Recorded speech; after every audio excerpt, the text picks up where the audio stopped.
Good morning, members. Thank you, Mr. Speaker.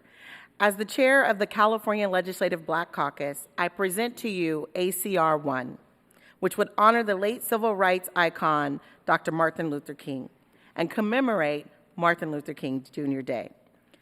On Monday, while we all have the luxury of observing his sacrifices and mourning America's loss with a day off, we must always recognize the true meaning of this holiday and the lasting legacy he left us.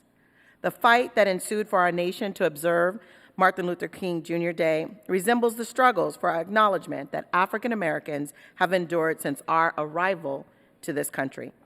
Today, we all in this country benefit from the works of this great man who made it his life's goal to serve and advocate on behalf of those without a voice, representing those who historically are marginalized and have lacked adequate representation. Dr. King's courage and determination remains an inspiration and motivation for many people who grew up during the Civil Rights Movement.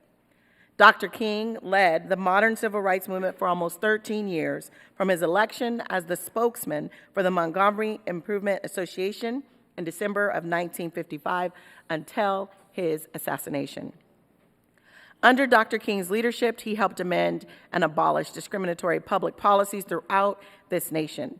He aided in the repeal of Jim Crow laws in southern states, helped shepherd the Voting Rights Act, and brought national attention to the discriminatory banking and housing policies and practices known as redlining. Dr. King also became one of the most notable nonviolent leaders in the world's history, stating that nonviolence is the answer to crucial political and moral questions of our time.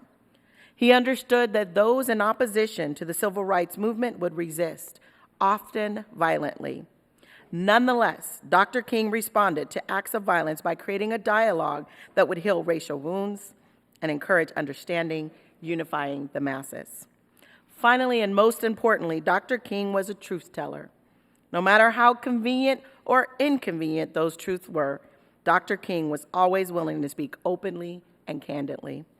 In 1968, in his The Other America speech, Dr. King said, "I still believe that freedom is the bonus you receive for telling the truth. You shall know the truth, and the truth shall set you free.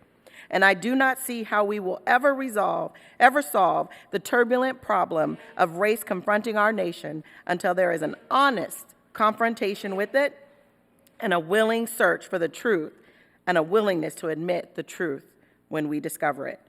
We must look to Dr. King's example as a moral and ethical compass to help confront the persistent injustices that plague this nation. I believe Dr. King would want us to make a determined effort to endure any and all challenges if it meant creating a more equal and just society for our future generations as lawmakers and citizens of this great nation. Let us individually and as members of the State Assembly embody the aforementioned dedicated individual spirit and commitment to truth and justice.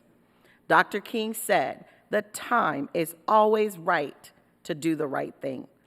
Let's do the right thing today, and not just voting for this resolution, but truly celebrating Dr. King by ending racism, hatred, division, and biased criminal justice system that still exists today, 55 years after his death.